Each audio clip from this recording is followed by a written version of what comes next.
আলাইকুম প্রিয় ফরেক্স ট্রেডার বন্ধুগণ, আশা করছি সবাই ভালো আছেন।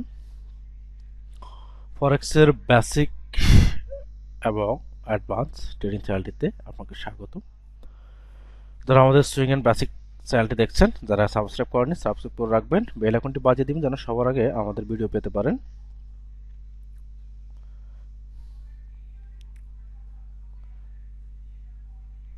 আচ্ছা, আজকে আমরা ফরেক্সের একটা বিষয় নিয়ে কথা বলবো, যেখানে হচ্ছে আপনি ফরেক্স মার্কেটে কিভাবে টিকে থাকতে পারেন এই নিয়ে আমরা একটু আলোচনা করার চেষ্টা করব। যেমন আমরা সবাই ফরেক্স মার্কেটে আসি প্রফিট করার জন্য, এবং কেউ টিকে থাকতে চায় না। আমরা সবাই ফরেক্স মার্কেটে যখন আমরা ঢুকি, তখন আমরা সবাই যে এখান থেকে আজকে আমাকে ধনী হয়ে যেতে হবে, আজকে আমাকে এখান থেকে লাখ লাখ টাকা কামাই ফেলতে হবে, এরকম একটা বিষয় আমরা নিজের ভিতর সেট আপ করে নিই। আবার এমনও হয় যে আপনি কালকে লাভ করছেন, আপনি $100 ডিপোজিট করছেন, কালকে লাভ করছেন, কালকে $100 ডিপোজিট থেকে $20 লাভ করে $120 হয়ে গেল। এখন $120 গতকালকে হয়েছে, তো আজকে যখন আপনার $120 থেকে $5 মাইনাস হয়ে গেছে বা $5 আপনি লস করেছেন, তখন আপনি নিজেকে আর কন্ট্রোল করতে পারছেন না যে আপনার $5 লস হয়ে গেছে। কিন্তু অথচ এই $5 কিন্তু আপনার মূল ব্যালেন্স থেকে যায়নি, আপনার প্রফিট থেকে গেছে। অর্থাৎ এই ব্যালেন্সটা $5 কিন্তু আপনার নয়, আপনার প্রফিট থেকে গেছে, আপনার মূল ব্যালেন্স থেকে যায়নি। কিন্তু আপনি জিনিসটা মেনে নিতে পারছেন না যে আমার $5 কেন লস হবে, আমার অ্যাকাউন্ট সব সময় লাভে থাকতে হবে, সব সময় লাভের উপর লাভ থাকবে। যখনই আপনি এই চিন্তাটা করছেন, তখনই আপনি ওভারলট ট্রেডিং করছেন। যে আপনার $5 মাইনাস হয়েছে, আপনি সেটা মেনে নিতে পারেন না, আপনি কী করছেন, ওভারলট ট্রেড মারছেন। এবং ওভারলট ট্রেডটা কখন মারছেন? যখন আপনার ট্রেডটা লস হয়ে গেছে কিন্তু কোনো লজিক্যাল লেভেলে নেই মার্কেট, আপনি মার্কেট হঠাৎ আপনি বাই নিয়েছেন, মার্কেট সেলে চলে গেছে। যখন আপনি স্টপ লস হিট করলো বা লস হলো, তখন আপনি মেজাজ হারায় ফেললেন। এরপর কী করলেন, আবার সেল নিয়ে নিলেন মার্কেটে, লজিক্যাল লেভেল ছাড়াই, যে মার্কেট যেহেতু আমার ওটা লসে ক্লোজ হলো, তাহলে এবার মনে হয় মার্কেট নিচে নামবে, আমি তাহলে সেল নিয়ে নিই। এই যে একটা চিন্তা ভাবনা থেকে আপনি সেল নিয়ে নিলেন। নেওয়ার পর দেখা গেল আপনি ওই সেলটা নেওয়ার কিছুক্ষণ পরে মার্কেট আবার আপনার বিপক্ষে চলে গেল, রিভার্স করে ফেললো। তাহলে এই প্রবলেমটা কখন হয়? এই প্রবলেমটা হয় যখন মার্কেট ম্যাক্সিমাম টাইম যখন মার্কেট কারেকশানে থাকে অথবা সাইড হইতে থাকে, তখন এই প্রবলেমটা বেশি হয়। আপনি বাই নেবেন, হবে সেল, সেল নেবেন, হবে বাই। তো এই জিনিসটা থেকে বাঁচতে হলে আপনাকে, যদি আপনি ফরেক্স মার্কেট টিকে থাকতে চান, যে আমি ফরেক্স মার্কেট টিকে থাকতে চাই এবং আমার অ্যাকাউন্টটাকে বাঁচিয়ে রাখতে চাই, আমার প্রফিট হোক বা না হোক আমি অ্যাকাউন্টটাকে বাঁচিয়ে রাখতে চাই, তাহলে আমি বলবো আপনার নির্দিষ্ট একটা লজিক্যাল লেভেলে ট্রেড করুন, নির্দিষ্ট একটা লজিক্যাল সিস্টেমে ট্রেড করুন। করার পরে ওই সিস্টেমে যদি লস হয়, তাহলে অপেক্ষা করুন, আবার পুনরায় সেম সিস্টেমে ট্রেড আসা পর্যন্ত অপেক্ষা করুন। যখনই ট্রেড আসবে আপনি অর্ডার নিন, লাভ করুন। এবং লস যখন করবেন, তখন অবশ্যই লসটাকে মিনিমাইজ করবেন। যে আপনি যদি এক লস সেট করেন, লাভ অবশ্যই 3 লস সেট করবেন। যখনই আপনি এভাবে করতে থাকবেন কাজটা এবং আপনার লসটা মেনে নিতে থাকবেন, তখন দেখবেন আপনার শুধুমাত্র ওভারলট বন্ধ হওয়ার কারণে আপনার $100 অ্যাকাউন্ট লস করতে বা জিরো করতে কষ্ট হচ্ছে আপনার। অর্থাৎ আপনার $100 অ্যাকাউন্ট জিরো হওয়াটা খুব কঠিন হয়ে যাবে যদি আপনি ওভারলটে ট্রেড করা বন্ধ করুন। শুধুমাত্র একটি কাজ করলেই আপনি আপনার ফরেক্স মার্কেটে টিকে থাকতে পারবেন এবং আপনার অ্যাকাউন্টটাকে আপনি ডে বাই ডে ডেভেলপ করতে পারবেন। ঠিক আছে, তাহলে ফরেক্স মার্কেটে টিকে থাকতে হলে কী করতে হবে? আমার যেটা লস হয়েছে, আমি ওটা লসটাকে মেনে নেব।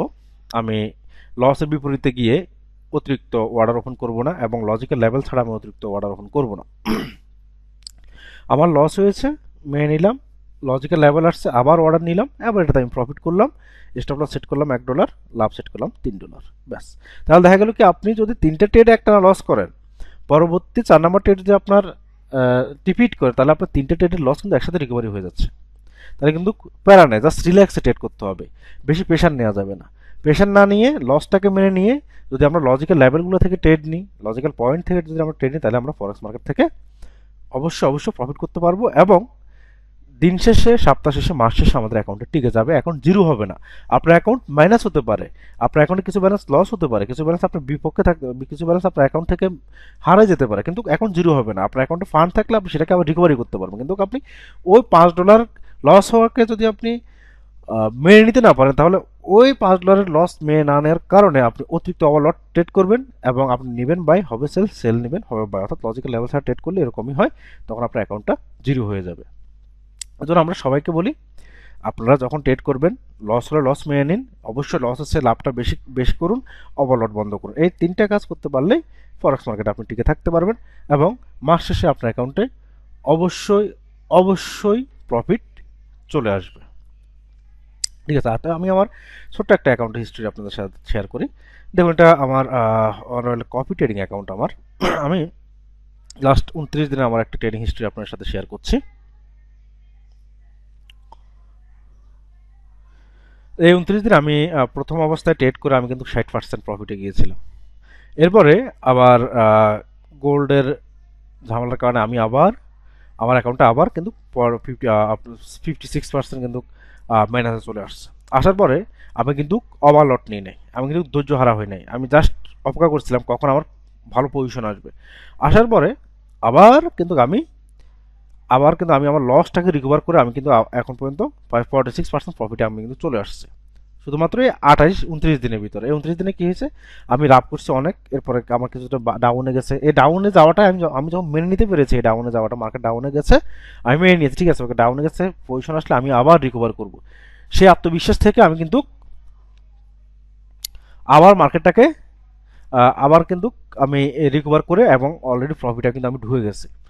তো এজন্যই আপনাদেরকে এটা দেখানো যে মার্কেটে আমাদেরও লস হয়, আমরাও লস করি, আমাদের অ্যাকাউন্টও মাইনাসে থাকে, কিন্তু আমরা সিস্টেম অনুযায়ী ট্রেড করে দেখে আমাদের মাইনাস হওয়ার পরও অ্যাকাউন্টটা রিকভারি হয়ে যায়। সুতরাং আপনারা যদি তিনটা রুলস মেনে চলেন, যদি আপনি আপনার সিস্টেম বাইরে আপনি ট্রেড করবেন না, লস হলে লসটাকে মেনে নিন, ওভারলট নেবেন না, আর দ্বিতীয় কথা হচ্ছে লস খুব খুব দ্রুত রিকভারি করার জন্য এলোমেলোভাবে ট্রেড করবেন না। এই কয়েকটা জিনিস যদি আপনি মেনে চলতে পারেন, তাহলে আশা করা যায় আপনার $100 অ্যাকাউন্ট জিরো হওয়া কঠিন হবে এবং মাস শেষে আপনার অ্যাকাউন্টে প্রফিট থাকবে। ঠিক আছে, তো ধন্যবাদ, আজকে এ পর্যন্তই। যারা আমাদের সাথে ফরেক্স ট্রেডিং শিখতে চান, আমাদের টেলিগ্রাম গ্রুপে জয়েন হতে পারেন, যেখানে আমরা আপনাদের জন্য সম্পূর্ণ ফ্রিতে মার্কেট অ্যানালাইসিস, সম্পূর্ণ ফ্রিতে আমরা সিগন্যাল রেখেছি। এবং কেউ যদি চান যে আমাদের সাথে আপনার সময় নেই, ট্রেড করবেন, তাহলে চাইলে আমাদের এই ট্রেডগুলো কপি করতে পারেন। আমরা যে ট্রেডগুলো নিচ্ছি ওগুলো আপনি কপি করতে পারেন। আশা করি যে আমরা প্রফিট করতে পারবো এবং ডে বাই ডে নিজের অ্যাকাউন্টটাকে ডেভেলপ করতে পারবো। ধন্যবাদ সবাইকে, আজকে এই পর্যন্তই।